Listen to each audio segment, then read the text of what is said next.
DEA headquarters, Washington, D.C. A room full of federal agents applauded. General Manuel Noriega steps to the podium. That same month, $2 billion in Medellín. Cartel money is flowing through Panamanian banks. Noriega's cut, $1 million every 30 days. His soldiers guard a cocaine lab in the Darién jungle that's flooding Miami, Houston, and Los Angeles simultaneously. The DEA isn't honoring an ally. They're handing a medal to the man running the pipeline they're supposed to destroy. The CIA had him on payroll since 1967, paying $100,000 a year. DEA agents built airtight cases against him and were ordered to stand down. For 23 years, America's intelligence community made a calculated decision. His usefulness outweighed his crimes. They trained him in counterintelligence at Fort Bragg, gave him classified briefings on Congress members, protected him from rivals who might neutralize him. And the whole time, he was selling their secrets to Fidel Castro. 3 buyers, the CIA, the Medellín Cartel, and Cuban intelligence, each paying for exclusive access to the same man, each convinced they controlled him. How did the CIA's most trusted asset become the one man they built, protected, and then needed 27,000 soldiers to silence? By 1966, Panama is a country built around a ditch. The canal is the most strategically valuable 50-mile corridor on the planet, and whoever controls Panama's military apparatus controls access to it. The CIA needs a native officer willing to feed them intelligence on the leftist movements spreading south from Cuba through Guatemala, Nicaragua, Venezuela, and Colombia. They need someone ruthless enough to be useful and hungry enough to stay bought. They find Manuel Antonio Noriega. He is 22, a cadet at the Corrillos Military School in Lima, Peru, training alongside the men who will shape Latin America's next 4 decades. He is acne-scarred and ferociously ambitious. What impresses his early CIA handlers is his precision about value. He understands that information is a more durable currency than loyalty, and he prices himself accordingly. By 1967, he is formally on the agency's payroll. Congressional testimony later establishes payments of at least $100,000 per year in a country where a colonel's annual salary barely clears $10,000. Noriega climbs through Panama's National Guard and becomes Chief of Military Intelligence under General Omar Torrijos, the strongman who seized power in a 1968 coup. The arrangement is ideal for Langley. Their source now sits at the intersection of every classified cable flowing through Panama's government. American case officers slip him envelopes. Noriega delivers dossiers on leftist organizers from Mexico City to Buenos Aires. The relationship is transactional, and both sides understand the terms. Through the 1970s, the CIA trains him in counterintelligence, feeds him assessments of guerrilla networks, and insulates him from domestic rivals who might otherwise neutralize him. They know from their own surveillance reports that his intelligence unit uses torture, that political opponents disappear under his watch, that his personal finances are growing faster than any government salary can explain. The CIA files those reports and keeps depositing. Every year, Noriega survives inside the government. He stores more knowledge of CIA methods, personnel, and operations. He is not simply an asset. He is a growing archive. Then comes July 31st, 1981. Omar Torrijos boards a de Havilland Twin Otter at Coclé Airport for a short domestic flight to Pinaname. The aircraft drops into the mountain fog above Coclecito and does not come out. The crash kills everyone aboard.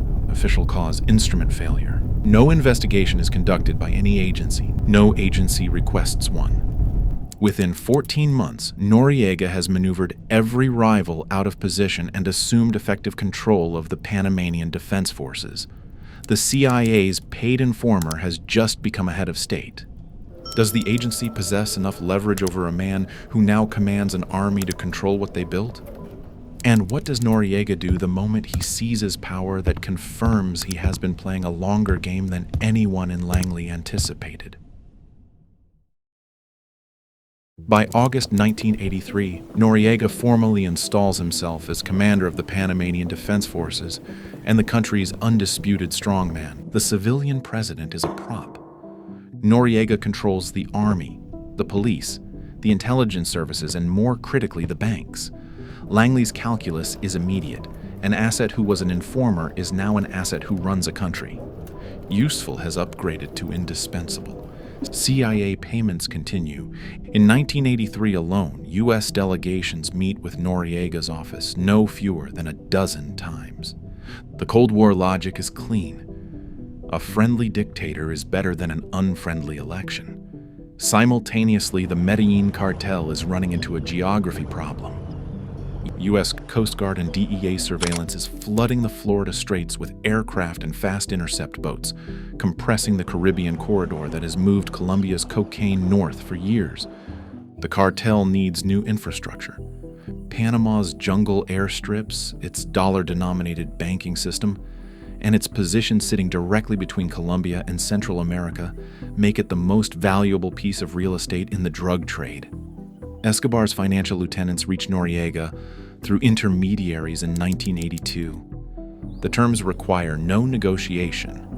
For every plane load of cocaine granted safe passage through Panamanian airspace, Noriega collects between $100,000 and $200,000. Money laundering through Panama's national bank runs at a flat 2% commission.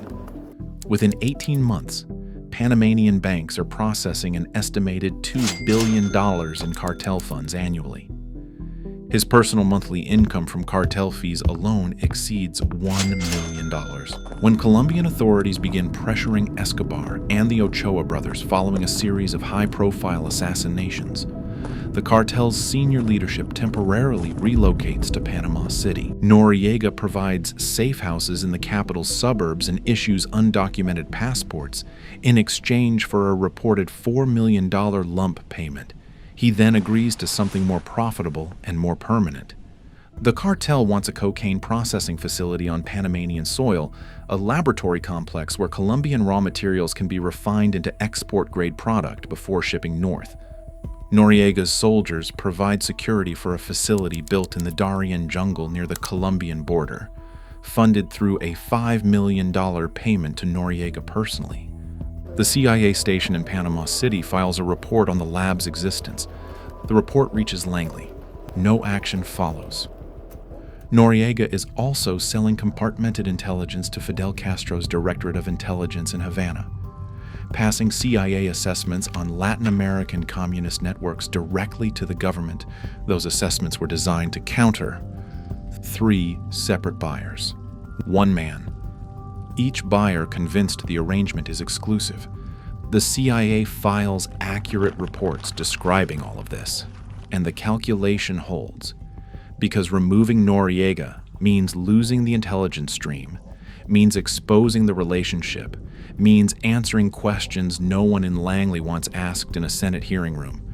What the calculation does not account for is Hugo Spadafora. Spadafora is a Panamanian physician. He resigned his medical practice to fight with the Sandinistas in Nicaragua against the Somoza dictatorship. Not for money, not for ideology in the careerist sense, but out of a conviction that some things are simply worth fighting for. He is the kind of man who makes intelligence agencies nervous, not because he is dangerous in any conventional sense, but because he cannot be bought, and he cannot be managed. By 1985, he has assembled detailed testimony from cartel insiders, Panamanian military officers, and former associates of Noriega himself. He has a name, account numbers, airstrip coordinates. He announces publicly that he intends to return to Panama and present his evidence. On September 13th, 1985, Hugo Spadafora crosses the border from Costa Rica into Panama at the Paso Canoas checkpoint. He is pulled off an intercity bus by men in civilian clothes. He is never seen alive again. His body is found stuffed inside a U.S. mail sack near the Costa Rican border. He has been tortured. His head has been severed. The State Department receives a full report. The CIA station in Panama City files an assessment. No sanctions follow. No diplomatic communications are downgraded. The calculation holds. In Washington, Hugo Spadafora is processed as an acceptable externality. His family buries what they can recover, and every institution that knew what happened returns to its regular schedule. What does Noriega demand in exchange for the next layer of protection, one more dangerous than guarding cocaine labs? And what secret becomes so catastrophic that it makes him legally untouchable inside the United States for 3 more years after agents have the evidence to indict him? October 1984. Congress passes the Second Boland Amendment. The language is unambiguous. No U.S. intelligence funds may be used to support, directly or indirectly, the overthrow of Nicaragua's Sandinista government. The Reagan administration treats this as an engineering problem, not a prohibition. The Contras, anti-Sandinista rebels operating from bases in Honduras and Costa Rica, need weapons, training, and a money supply that cannot be traced to Washington. The CIA cannot wire their funds directly. The NSC cannot openly coordinate logistics. What they need is a cutout, an entire sovereign country as a cutout. Panama becomes the hidden architecture of the Contra support network. Panamanian military facilities provide training for Contra units that cannot legally operate from U.S. installations. Bank accounts inside Panama's financial system receive diverted proceeds from the covert arms sales to Iran, the Iran half of the Iran-Contra mechanism, and those funds move toward weapons procurement for the Nicaraguan rebels. Cargo flights routing guns south carry manifests listing agricultural equipment. The pilots are on a CIA contract. The airstrips they use are the same jungle strips as Noriega leases to the Medellín Cartel. One infrastructure, 2 cargo streams, both are illegal. One man collecting fees from both. In 1984, CIA Director William Casey flies to Panama City. The meeting is not on his public schedule. Picture the room: 2 men who understand precisely what they are to each other and precisely what they cannot say. Casey has read every CIA station report filed from Panama City going back years. He knows about the Darién lab. He knows about the Cuban intelligence payments. He knows Noriega has been passing CIA assessments on Latin American communist networks directly to the government those assessments were designed to counter. He knows about Hugo Spadafora, the surgeon pulled off a bus, the mail sack, the Costa Rican border. Noriega knows Casey knows all of it. Casey knows Noriega knows he knows. What neither man says aloud is the calculation that makes the meeting possible in the first place. They need each other more than they distrust each other. Dismantling Noriega means dismantling the Contra supply chain. Dismantling the supply chain means Congress finds the receipts. Finding the receipts means criminal exposure at cabinet level. So, Casey shakes the hand of a man responsible for the decapitation of a Panamanian doctor, and the meeting ends, and both men fly back to their respective capitals, and the operation continues. This is deniability at its most complete form. No written agreement, no recorded instruction. 2 men in a room in Panama City who understand that silence is the price of the relationship continuing, and that the relationship continuing is worth more than any individual cost the relationship imposes on people neither of them will ever have to meet. If this keeps you up at night, subscribe. The next video is already waiting. Every story we cover is built on primary sources, and it only gets more precise from here. The feedback loop accelerates. Daily cocaine shipments replace the occasional plane loads of 1982. Noriega's personal net worth climbs into hundreds of millions. His paramilitary force, the Dignity Battalions, beats opposition journalists in the streets and dismantles polling stations. The May 1984 presidential election is openly stolen. Noriega's candidate loses the popular count by a clear margin, and Noriega's officers simply alter the tallies. U.S. Ambassador Everett Briggs cables Washington that the election has been fraudulently decided. The State Department acknowledges the cable and sends Vice President George H.W. Bush to the fraudulent inauguration anyway. The signal Noriega receives is the clearest of his career. You are untouchable. He starts to act like it. By late 1985, DEA field agents in Miami have compiled witness testimony from cartel insiders naming Noriega by name, account number, and airstrip coordinates. Senate subcommittee investigators request the CIA's files on Panama. The CIA delivers redacted versions. One DEA supervisor later testifies under oath that a senior CIA official called him personally in 1983 to shut down a Noriega investigation, citing national security equities. The case is shelved. The calculation holds. It has been held for 18 consecutive years. How long can a secret held simultaneously by 17 separate agencies remain secret? And what finally forces the public reckoning that every one of those agencies had spent a decade actively preventing? June 12, 1986, Seymour Hersh publishes a front-page investigation in the New York Times. The headline does not use the word allegedly. Hersh has flight logs, bank records, and witnesses.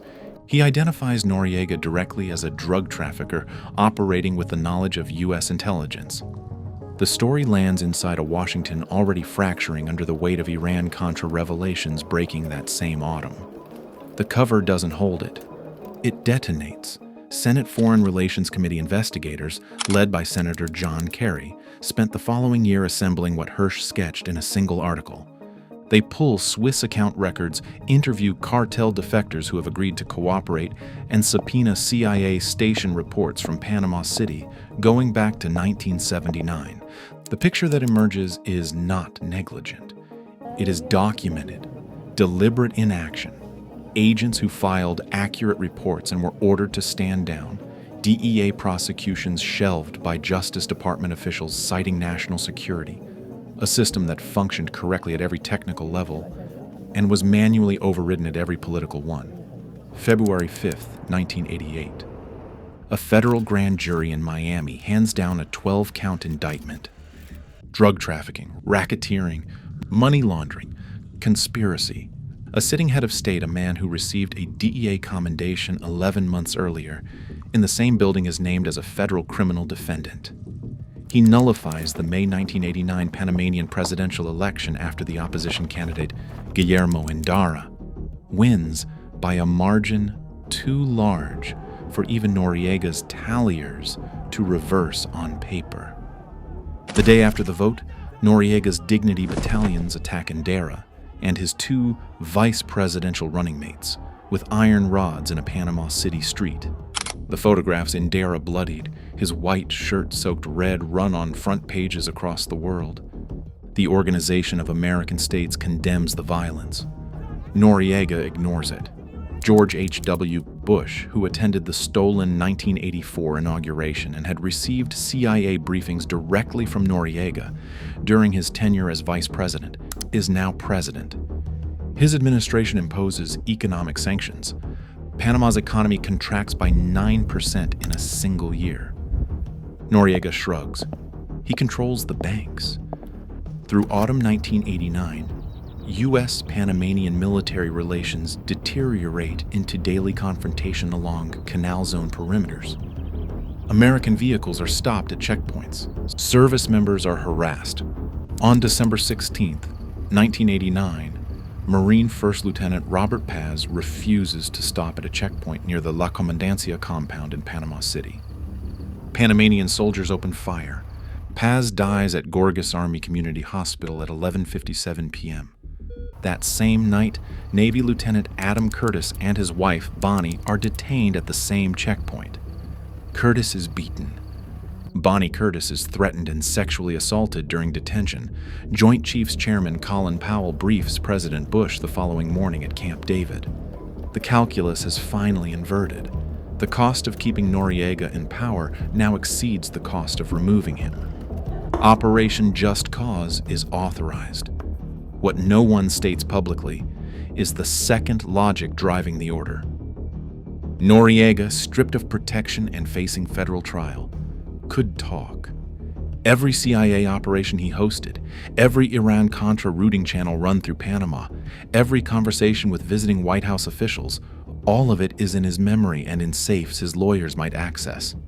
A controlled arrest flowing into a U.S. federal proceeding, where testimony can be managed and certain evidence kept classified, is measurably safer than a defiant fugitive selling 20 years of American covert operations to Havana or Bogota.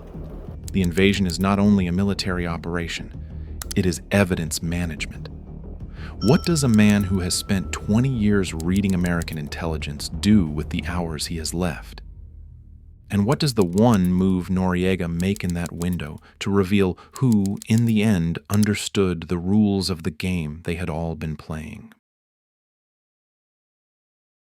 December 20th, 1989, 1:00 a.m., Panama City.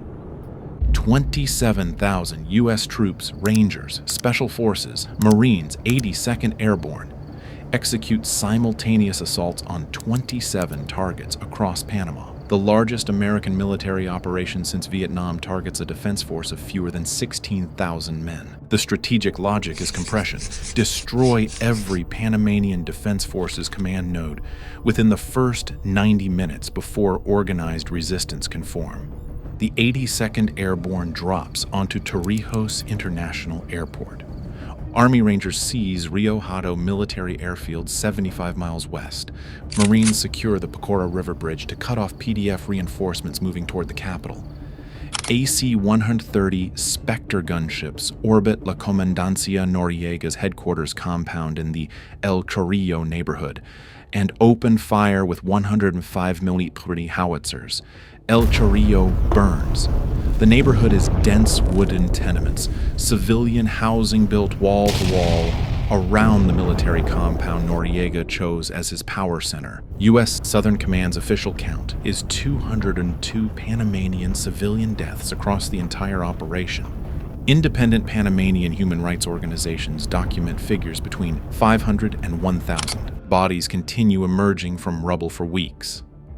The residents who survive lose their homes and are warehoused in aircraft hangars at Albrook Air Station while the U.S. military organizes relief operations. Noriega is not at La Comandancia when the howitzers hit. He spends 4 days cycling through safe houses in civilian clothes, carrying $20,000 in cash and a 9mm pistol, while the U.S. military posts a $1 million reward for his capture. Out of options, out of safe houses, out of officers willing to shield him, he does the one thing U.S. military planners had not fully accounted for. On December 24th, he walks through the gates of the Vatican's diplomatic mission on Balboa Avenue and requests asylum. U.S. forces surround the building within hours, but cannot enter. The Pentagon's solution is sustained psychological pressure speakers mounted on armored vehicles outside the perimeter of blast rock music continuously, day and night. The Vatican's nuncio, Monsignor José Sebastián Laboa, eventually delivers a plain message. The Holy See will not grant permanent asylum, and surrender is the only exit that ends with him alive. January 3rd, 1990. Noriega walks out in his general dress uniform. Hands raised. The trial opens in September 1991. Prosecutors present records from a Swiss account holding $23 million in verified cartel proceeds. His total personal fortune is estimated between $200 million and $800 million. The range is that wide because investigators have not located every account. Cartel accountants testified that the monthly payment structure was formalized in writing, with Noriega's personal authorization documented in at least 3 memoranda. On April 9, 1992, the jury convicts him on 8 of 10 federal counts. The sentence is 40 years. He serves 17. extradited to France in 2010, convicted on separate money laundering charges. Extradited to Panama in 2011, where a Panamanian court convicts him for the 1985 murder of Hugo Spadafora, the surgeon whose name you have been carrying since Chapter 2, whose decapitated body was found in a U.S. mail sack. Noriega dies in a Panamanian hospital on May 29, 2017, at age 83. Now let's account for what the verdict doesn't cover. No CIA officer is charged. No NSC staffer faces a jury. The DEA supervisors who killed investigations on instruction are identified by name in the Kerry Committee report and never indicted. The U.S. government prosecutes the asset and quietly retires the handlers, the Darién roots. Noriega established the cartel to continue operating after his arrest. The Panamanian banking infrastructure built around narco laundering is partially reformed and never structurally dismantled. The CIA's practice of maintaining intelligence relationships with foreign criminals deemed operationally useful does not end with his conviction. It is refined. The final accounting is not a 40-year sentence. It is not the $23 million Swiss account. It is not the $163 million in direct military expenditure or the 23 American soldiers killed in action. The final accounting is El Chorrillo. Listen to what that means precisely. The residents of that neighborhood did not vote on whether Panama's banks would launder cartel money. They did not authorize Noriega to build his headquarters in the middle of their block. They did not sign off on the CIA's decision to protect him, or the NSC's decision to run Contra supply chains through his airstrips, or the State Department's decision to attend to his fraudulent inaugurations. They lived where two institutions decided to build an empire. And when a third institution decided the only way to close the ledger was with 105 mm howitzers at 1 wake a.m., they were the ones who lost their homes. One woman who survived described what she came back to find: the walls of her street, the address where she had lived her whole life, reduced to a foundation outline in ash. She said, "The men who built the neighborhood into a fortress and the men who burned it to the ground were both gone." She said what remained was everything that had been underneath both of them, all along the same routes, the same money, the same silence. She was right about the silence. The Noriega case is documenting proof of something that sounds like a conspiracy theory until you read the Kerry Committee report cover. This was not an intelligence failure. Intelligence failures happen when agencies lack information. Every American agency involved had complete, accurate information. CIA station officers filed correct reports. DEA agents built legally airtight prosecutions. Senate investigators found everything they were looking for. The system produced correct intelligence at every stage. The system then chose at every stage to ignore it. What the Noriega case documents with unusual precision is institutional cost accounting applied to human life. His operation killed people not abstractly, but in the specific overdose wards of American hospitals, and in the Colombian villages where the cartel consolidated territory through assassination, and in the street outside the Paso Canoas checkpoint, where a man named Hugo Spadafora was pulled off a bus. American agencies knew this in real time. They calculated that Cold War objectives in Central America outweighed those costs, and they kept making that calculation for 23 consecutive years. The CIA did not manufacture his ambition or his brutality. Those were native.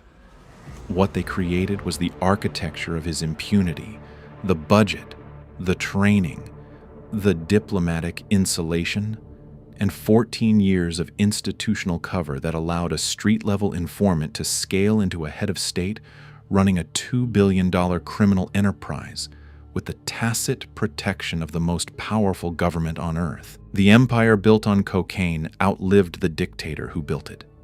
It outlived the Cold War that justified it. Parts of it are still running. This architecture didn't end with Noriega. In 1996, a North Korean spy submarine ran aground off South Korea with a crew given no extraction plan and one standing order: don't get captured. The same logic, different oceans. That video is linked above.